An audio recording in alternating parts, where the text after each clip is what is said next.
അത്യുന്നതങ്ങളിൽ ദൈവത്തിന് മഹത്വം, ഭൂമിയിൽ ദൈവകൃപ നിറഞ്ഞവർക്ക് സമാധാനം. ഒരു ജനന പെരുന്നാളുകൂടെ കടന്നു വന്നിരിക്കുന്നു. ക്രിസ്മസ് പ്രപഞ്ചത്തോളം വിശാലമായ ഒരു ലോകം സ്വന്തമാക്കുവാനുള്ള ആഹ്വാനമാണ്. ചെറിയ ലോകത്തിലെ വലിയ മനുഷ്യരായിരിക്കുന്നതിനേക്കാൾ മഹത്വം വലിയ ലോകത്തിലെ ചെറിയ മനുഷ്യരായിരിക്കുന്നതാണ്. സ്വന്തം വലിപ്പത്തേക്കാൾ പ്രധാനം ആയിരിക്കുന്ന ഇടത്തിൻ്റെ വലിപ്പമാണ് എന്ന സത്യം നാം പലപ്പോഴും മറന്നുപോകുന്നു. നാം ആയിരിക്കേണ്ട ലോകം രൂപപ്പെടുന്നത് പ്രധാനമായും നമ്മുടെ ഉള്ളിലാണ്.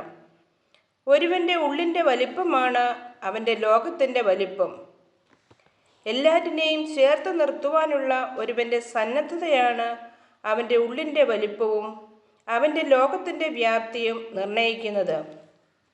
പ്രപഞ്ചത്തോളം വലിയ ലോകം ഉള്ളിൽ രൂപം കൊള്ളുവാൻ, ഭൂമിയോളം താഴുവാൻ സ്വയം ചെറുതാകുന്നവനാണ് യഥാർത്ഥത്തിൽ വലിയ മനുഷ്യൻ.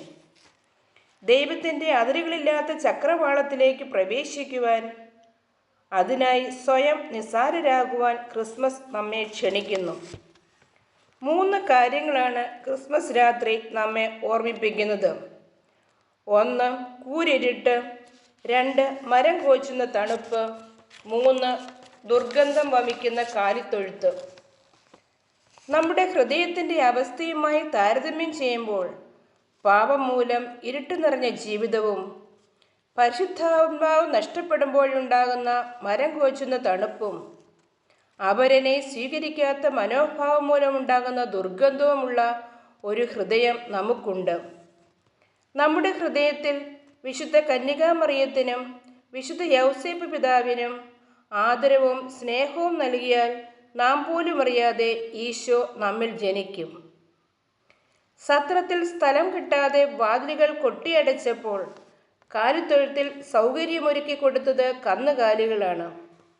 ഈ കന്നുകാലികളുടെ മനോഭാവം നമുക്കും ഉണ്ടെങ്കിൽ നമ്മുടെ ഹൃദയം അനേകർക്ക് വേണ്ടി തുറന്നു കൊടുക്കുവാൻ സാധിക്കും. അപ്പോൾ നാം അറിയാതെ നമ്മുടെ ഹൃദയത്തിൽ ഉണ്ണി പിറക്കും. ഏവർക്കും നന്മ നിറഞ്ഞതും സന്തോഷപ്രദവുമായ ഒരു ക്രിസ്മസ് ആശംസിക്കുന്നു.